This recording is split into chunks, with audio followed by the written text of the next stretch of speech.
Hello hi everyone, কেমন আছো তোমরা সবাই? আশা করছি খুব খুব ভালো আছো। আমি অনেক ভালো আছি। আমি সঙ্গীতার নতুন একটি মিনি ব্লগে তোমাদের সবাইকে জানাচ্ছি অনেক ওয়েলকাম। দিনটা ছিল হচ্ছে পয়লা বৈশাখের দিন। ভিডিওটা অনেক দিনের আগের, ভাবলাম গ্যালারিতে পড়েই আছে তোমাদের সঙ্গে শেয়ার করি। যাব একটু মেলায়, তাই কিন্তু রেডি হয়ে পড়েছি। আর এই চুড়িদারটা প্রথম পরলাম আজকে, তাই কিন্তু চলো এখন মেলায় যাওয়া যাক। শুভ নববর্ষের দিন গেছিলাম আমরা বাজিতপুরের মেলায়, তাই জন্য কিন্তু রাস্তায় ওয়েট করছিল আমার যা, তাই আমরা ওদের সঙ্গে দেখা করে একসঙ্গে কিন্তু বাজিতপুরের মেলায় যাওয়ার জন্য রেডি হয়ে পড়লাম। ভীষণই আনন্দ লাগছে, কারণ কদিন পরেই মেয়ের পরীক্ষা, আর পরীক্ষা হওয়ার সময় তো আর কোথাও যেতে পারবো না, তাই ভাবলাম তাড়াতাড়ি করে যাই। আর আমার বোনেরও বিয়ে আছে, বিয়ের ভিডিও অনেক জমে আছে, ভেবেছি একটা একটা করে ছাড়ি। এতদিন এতটা কুড়েমি করেছি, ভাবলাম এই গ্যালারিগুলো একটু পরিষ্কার করা অবশ্যই দরকার। তো প্রথমে কিন্তু আমরা মেলায় পৌঁছে গেছি ভোলা বাবার দর্শন করতে, কিন্তু আর কি দর্শন করতে পারলাম কই, সেই ভিতরে আর ঢুকতেই পারলাম না, প্রচণ্ড ভিড়। আর এইখানে কিন্তু বাবা দুদিনের জন্য থাকবে, তারপরে কিন্তু বাবাকে নিয়ে আবার জলে ছেড়ে দেওয়া হবে, এইখানের একটা রুল আছে। তো যাই হোক, আমরা ঢুকতে পারলাম না, চলো মেলায় যাওয়া যাক। কিন্তু এতটা গরম পড়েছিল সেদিন, মানে গরমের জন্য মেলার ভিতর ঢুকা যাচ্ছিল না। আর বছরের প্রথম দিন বাংলা যেহেতু, আর প্রচণ্ড হারে ভিড় হয়েছিল। তো আমরা কিন্তু দুপুরবেলা রান্না বান্না করে গেছিলাম, তো মাংস ভাত করেছিলাম, তো সেগুলো আর খাওয়া দাওয়া করিনি। ভাবলাম মেলার ভিতর গিয়ে খাওয়া দাওয়া করব, কি কেনাকাটি করব। আর আজকে কিন্তু প্রচুর জিনিস কিনবো ভেবেই নিয়েছি। তো আমার বরকে দেখাচ্ছি, দেখো গরমে অবস্থা সবারই খারাপ, মেকআপ তো কিছুই করিনি, তারপরেও মেলায় যাব একটু সুন্দর করে। বছরের প্রথম দিনটা না কাটাতে পারলে ভালো লাগে। তো গিয়ে দেখলাম যে প্রচুর দোকান এসেছে, আর দোকানে কিন্তু দামগুলোও বেশ ভালো বলছিল, কারণ যেহেতু প্রথম দিন মেলার শুরুতে দামগুলো তো চড়া থাকবে। তো এখানে অনেক রকম জিনিস ছিল, যেখানে কিন্তু আমরা দামাদামি করছিলাম। তো অনেক সময় এই কাঁচি ছুরি এগুলো তো দরকার হয় সংসারে, তো এগুলোই দেখছিলাম বেশ ভালো। কিন্তু এখান থেকে নিয়ে একটা দাদু আছে, যে এখান থেকে আমি কিন্তু আমার মানে সবজি কাটার জন্য যে বটিটা কিনেছিলাম, সেই বটিটার ওইখান থেকেই কিনবো। ওই দাদুর জিনিসগুলো খুব ভালো। তো ফাইনালি ওই দাদুর কাছে গেলাম, গিয়ে কিন্তু ওখান থেকে কিনে নিলাম। তারপরে চলে আসলাম আর একটা মেলায়, মানে স্কুল মাঠের এখানে এসে তো প্রচণ্ড গরম। আর আমি কিন্তু পাখা দেখে আর লোভ সামলাতে পারিনি, দুটো পাখা কিনেছি 15 টাকা দিয়ে, যেটার দাম 5 টাকা করে পড়ে। আমি ভেবেছিলাম যে আমি জিতে গেছি, কিন্তু পরে জিজ্ঞাসা করে দেখলাম যে না, এগুলো 5 টাকা করে দাম।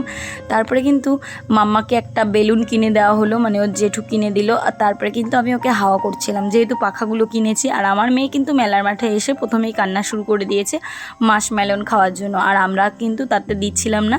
তারপরে পরে খুঁজে সেটা বের করে ওকে কিনে দেওয়া হলো। মানুষ মেলায় গিয়ে কি খায়?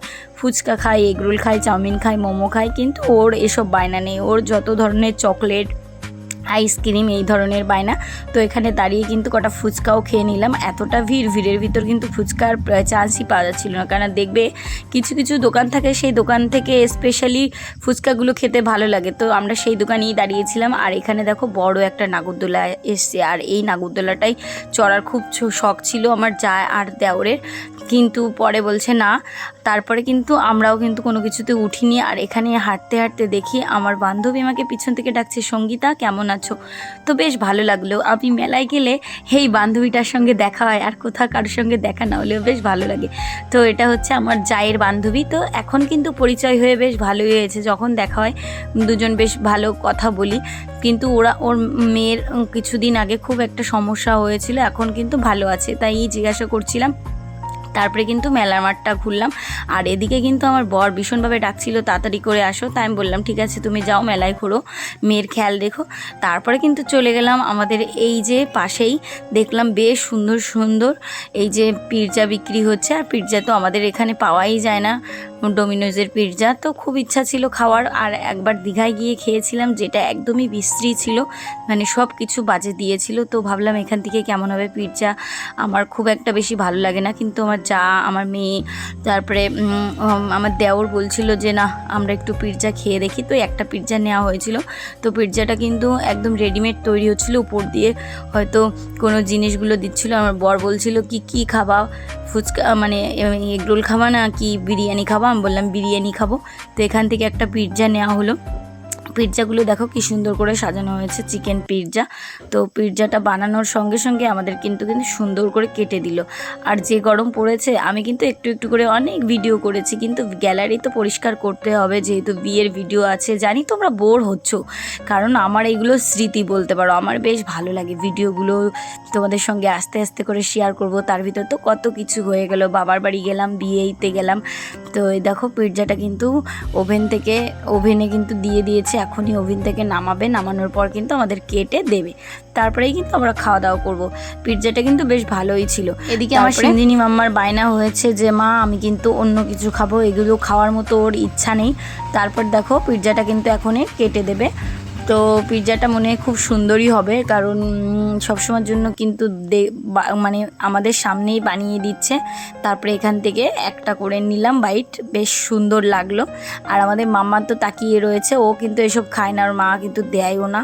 তো আমরা যেখানেই যাই না কেন, এদের সঙ্গেই কিন্তু আমাদের একটা টিম বলতে পারো, বেশ ভালো লাগে। যেখানেই যাওয়ার কথা হয় আগে থেকে ফোন করে বলে যে দিদি তোমরা রেডি হয়ে থেকো, আমরা একসঙ্গে যাব। বেশ ভালো লাগে, দেখবে কিছু কিছু মানুষের বন্ডিং থাকে যে তার সঙ্গে ঘুরলে বেশ ভালো লাগে, সেটাই হচ্ছে ব্যাপার। তো আমরা মেলার মাঠ তো বেশ ভালো করে ঘুরলাম। রাত্রেবেলা ভেবেছি বাড়ি গিয়ে খাওয়া দাওয়া কিছু খাবো না, কারণ কি দেখো আইসক্রিম খেয়েছি, ফুচকা খেয়েছি, আবার পিৎজা খাচ্ছি, 1 প্লেট মোমো খাচ্ছি, আর তারপরে আবার বিরিয়ানিটা তো খেতে পারিনি, পরে হাসার জন্য নিয়ে